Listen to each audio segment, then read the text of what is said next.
আসসালামু আলাইকুম এভরিওয়ান, আশা করছি সবাই অনেক বেশি ভালো আছেন। সবাইকে আরও একটি নিউ ডেইলি ব্লগে ওয়েলকাম করছি। আজকে রোজার দিনের ছোট একটি ডেইলি ব্লগ আপনাদের সাথে শেয়ার করছি। আমি ঘরের কিছু কাজ সেরে নিচ্ছি, সেই সাথে আজকে ইফতারের জন্য আমি ফার্স্ট টাইম এয়ার ফ্রায়ারে ব্রেড রোল বানাবো। দেখতে হলে কিন্তু ভিডিও শেষ পর্যন্ত আমার সাথেই থাকতে হবে। এখানের যে সোফার কভারটা দেখতে পাচ্ছেন সেটা কিন্তু আমি ক্লিন করব। অনেক দিন হয়ে গিয়েছে, এই পাশের সোফা কভারটাই আসলে বেশি ময়লা হয়, যেহেতু আমার ছেলে এখানেই বসে থাকে, ও খেলে আবার অনেক সময় খাবার নিয়েও সে আসে এই সোফার ওপরে।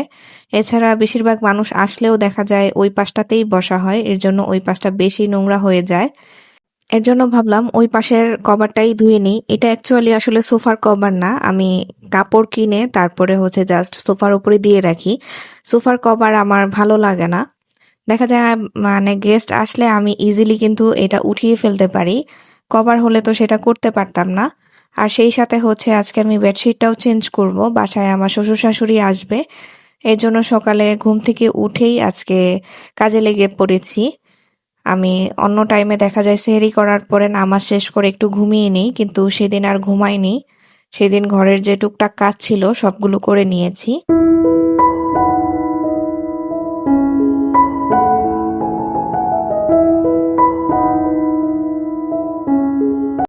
আগে আমি ওয়াশিং মেশিনে কাপড়গুলো ধুতে দিব, তারপর আমি নতুন বেডশিট বিছাবো। এই লন্ড্রি বাস্কেটটা তো আপনাদের সাথে শেয়ার করেছিলাম আমি যখন কিনেছি। এটা কিন্তু বেশ উপকারী। কেন উপকারী আমি এটা বলবো, এটাতে অনেক কাপড় ধরে, আর কাপড় কিন্তু এলোমেলোও দেখা যায় না, অনেকটাই গুছানো থাকে। ঘরের যে কোনো একটা জায়গায় রেখে দিলে কিন্তু দেখতেও অনেকটা ক্লাসি লাগে। এই লন্ড্রি বাস্কেটটা খুবই আমার পছন্দের।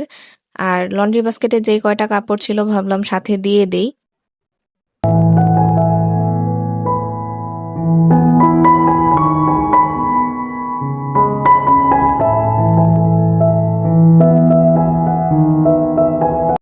আমার গেস্ট রুম ট্যুরের ভিডিওটা অলরেডি হয়তোবা আপনারা দেখে ফেলেছেন। এটা সেই আমার গেস্ট রুমই।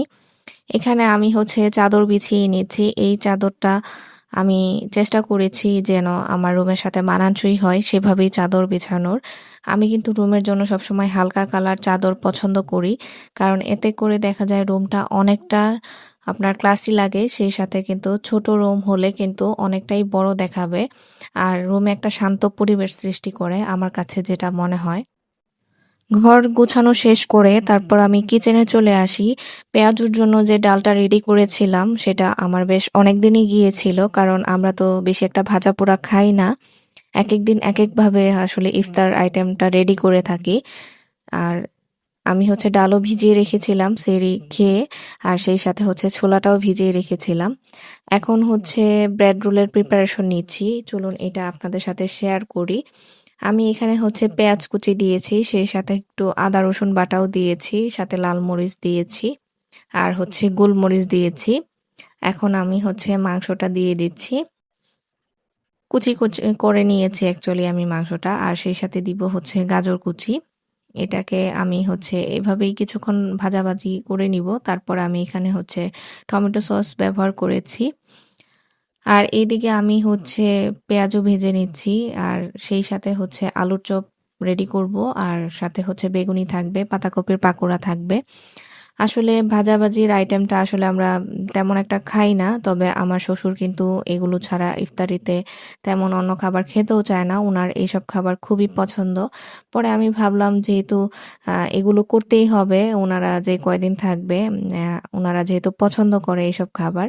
আমার মাথায় তো সব সময় থাকে যে আমি ইফতারে হেলদি একটা আইটেম রাখার চেষ্টা করব। পরে আমার মাথায় হঠাৎ করেই আসলো যে আমি একটু ব্রেড রোলটা ট্রাই করে দেখি। অনেকদিন ধরেই ভিডিওটা আমার সামনে আসতেছিল।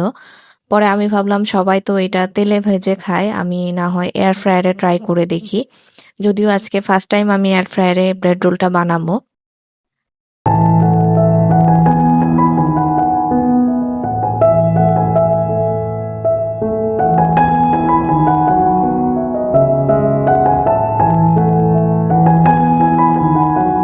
পুরটা আমি প্রথমে রেডি করে নিয়েছি, কারণ যেন এটা ঠান্ডা হয়ে যায় আর আমার বানাতে সুবিধা হয়। আর এদিকে আমি একটা ডিম ফেটে নিচ্ছি, সাথে একটু গোলমরিচ আর একটু লবণ দিয়েছি।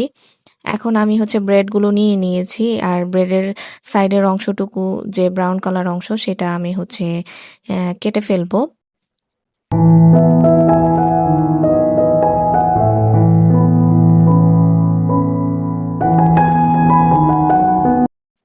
এখন আমি হচ্ছে ব্রেডটাকে একটু পাতলা করে নেব, এতে করে পুরটা দিতে ভিতরে অনেকটাই সুবিধা হবে। আপনারা দেখে এটা বুঝে নিতে হবে আসলে কিভাবে কি করছি। আমি আসলে আমার মতো করেই আসলে এটা ট্রাই করেছি। আমি ভিডিও দেখেছি ঠিকই, কিন্তু হুবহুব যে তাদের মতো বানানোর চেষ্টা করেছি এমনটা নয়। আমার কাছে যেভাবে সুবিধা মনে হয়েছে বা যেভাবে আমার খেতে ভালো লাগবে সেভাবেই আমি করেছি আসলে। ভিডিওর এই পর্যায়ে এসে আমার ভাই আপুদের কাছে ছোট করে একটা লাইক চেয়ে নিব। আর কমেন্ট করে জানাতে ভুলবেন না আজকের ভিডিওটি আপনাদের কাছে আসলে কেমন লেগেছে। আর এই ব্রেড রোলটা কিন্তু আসলেই অনেক মজা হয়েছিল। আর আমি বলবো যাদের বাসায় এয়ার ফ্রায়ার আছে তারা তেলে না ভেজে এভাবে ট্রাই করে দেখতে পারেন। আশা করি আপনাদের কাছে খুবই ভালো লাগবে। আর দেখতেই পাচ্ছেন আমি এটা আসলে কিভাবে বানিয়ে নিচ্ছি। এখন আমি কিন্তু ডিমে এটা চুবিয়ে তারপর 2 হাত দিয়ে চেপে চেপে হচ্ছে রোলটাকে সমান করে নিয়েছি।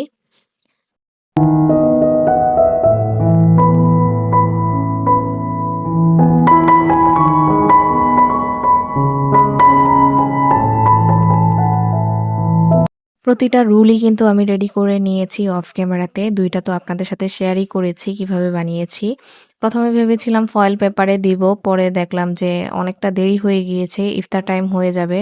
দেখা যায় ফয়েল পেপারে দিলে ২ বার করে দিতে হবে। এর জন্য আমি পরে আবার হচ্ছে মানে ফয়েল পেপার বাদ দিয়ে ভিতরেই এভাবে দিয়ে দিয়েছি। আসলে ফয়েল পেপারটা ইউজ করলে হয় কি ভিতরটা বেশি একটা নোংরা হয় না। আসলে ইলেকট্রিক জিনিস তো আসলে ওইভাবে যত্ন সহকারে ব্যবহার করলে আমার কাছে মনে হয় জিনিসটা অনেকদিন ভালো থাকে। এটাকে আমি হচ্ছে ১০-১২ মিনিটের মতো বেক করেছি আসলে। এখানে আমি হচ্ছে ৫ মিনিট পরে একটু উল্টিয়ে দিচ্ছিলাম। এভাবে উল্টিয়ে দেওয়ার পরে বাকি ৬ মিনিট বা ৫ মিনিট আপনারা যে যতক্ষণ পারেন একটু বেক করে নিবেন। আর এটা আসলে যে তেলে ভাজার মতো অতটা ক্রিস্পি হয় এমনটা না। তবে মোটামুটি যতটুকু হয় খেতে কিন্তু ভীষণ ভালো লাগে। এটা কিন্তু আসলেই খুবই মজার হয়েছিল। আমি ফাইনাল লুকটা আপনাদের দেখিয়ে দিলাম।